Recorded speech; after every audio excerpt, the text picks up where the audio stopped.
Okay, hey guys. So, quick update lang tayo. So, currently, we have a order block here. So, order block natin, dati siyang support, previous support. So, dito, mapapansin nyo dito siya bumasag. So, ngayon, kung mapapansin nyo, naging resistance na natin siya. So, rejected dito, from dito sa baba,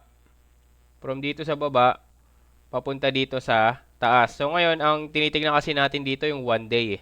So, tumitingin ako sa 1 day per value gap.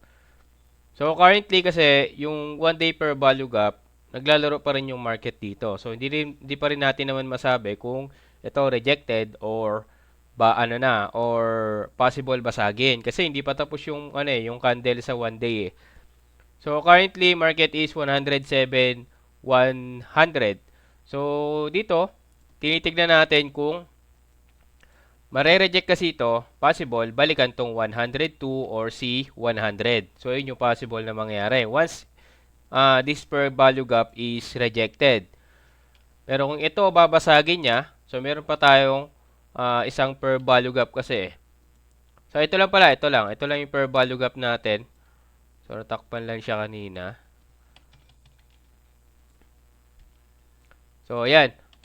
Ayan yung per value gap natin. So, once na itong per value gap na to is basagin, ayun nga, possible, kunin niya tong 110 ulit. Ayan yung possible na kunin niya. Pero, once na rejected to, ang possible is itong 102 na per value gap or 100. Ayan yung nakikita natin dito. Pero, currently, yan, dito sa may 4-hour per value gap, kung makikita nyo, yan, check natin yung pwede nating gamitin dito per value gap. So ito, sa 1 day per value gap, rejected pa rin naman siya eh. So umangat siya pero rejected. So ang i-check natin dito kung possible bang basagin tong per value gap. So ito yun eh, yung naging rejected dito. So itong part na to. So, ang tinitignan ko dito sa higher time frame kasi sa higher time frame, dun possible makita natin yung future takbo ng market. Pero syempre, hindi pa rin natin alam kung ano yung possible na mangyari. Basta ang alam natin, kapag binasag tong per value gap, aangat. Kapag rejected, bababa. So, that's for BTC. Kay ETH, so currently, market is nasa 2.8. So, dito kung mapapansin nyo, nagkaroon ng rejected dito sa 1 day per value gap tsaka 4-hour per value gap. So, nasa 1 day per value gap tayo. So, ngayon, ang tinitignan natin kung possible bang kunin tong tong liquidity dito sa baba. Once kasi rejected yan, so kaka-start lang nito kaninang 8. So, bukas pa natin malalaman to, nasa 1 day time frame tayo eh. Kaya mas maganda sa higher time frame tayo magtingin ng possible direction ng market.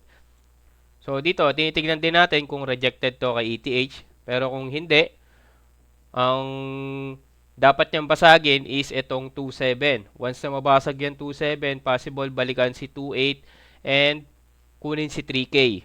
So, yun, kung ayun yung possible na mangyari. Pero kung ito rejected, possible kunin niya tong 2.4. 2.436 tsaka itong 2.387. So that's for ETH. Kay XRP 1 day.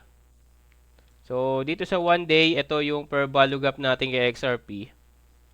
So ito yung possible na maging per value gap natin.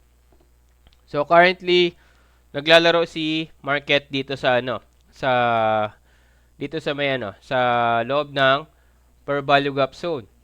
Pero kung mapapansin nyo tong napakalaking wick na to kahapon, so ibig sabihin umangat na dyan yung per value gap. Kinuha niya itong liquidity dito sa taas. So possible i-reject niya yan or basagin. So yun yung nakikita natin dito. Pero once na mabasag yan, possible kunin yung basagin niya na to. Magkaroon na tayo ng break of structure dito sa 2.3254. So, yun yung possible mangyari. Pero kung once na rejected yan, possible na kunin is liquidity sa baba. So, itong 2.0822 at saka itong 2.0576. So, that's for XRP. Last for Solana.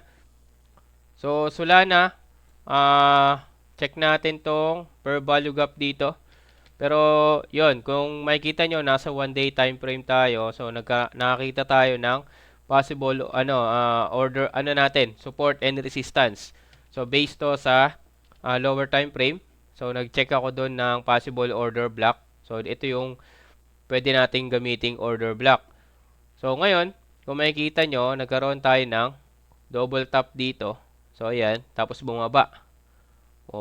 So, ngayon, ni-retest niya ulit yan. Rejected.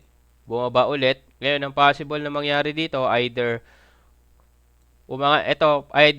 kunin niya tong taas. Itong per value, yung order block na 165.28268 or magkakaroon ng retest kaagad dito. So, umangat siya dito tapos biglang retest dito. Ayun yung possible na mangyari dito kay Solana. So, ang support natin dito kay Solana is 144.039 tsaka si 141.050. So, kung mapapansin nyo, meron tayong, so bakit natin siya tinawag na support? Meron tayong touches ng previous. So, ayan. Ibig sabihin, respected yung support na yan. So, malakas yung support na yan. So, ito naman, ito rin, kung mapapansin nyo, bakit natin siya isinawag na resistance? So, naging previous support kasi siya dito. Yan. Naging previous support, tsaka binasag, tapos ni-reject. So, ibig sabihin, malakas yung, malakas din yung resistance na yan and yung previous support na yan. So, ang tinitignan natin dito, kung either magkakaroon ng retest dito sa 144 or didiretso siya paangat. So, ayan yung nakikita natin dito. Kung didiretso siya, paangat dito. So, ayan. Ito, diretso dito. So, ayan yung tinitignan natin. Or, magkakaroon ng retest na kaagad dito.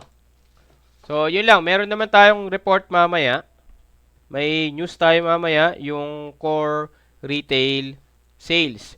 So, ang previous natin is 0.1% and forecasted is 0.2%. So, once na mataas yung maging actual, so positive effect for market. Once na mababa, so negative effect on the market. So, yun lang. Abangan natin kung magkakaroon ng galaw mamaya or after the news. So, yun lang. Update ulit tayo mamaya. So, this is Kuya Ben Crypto. Peace out.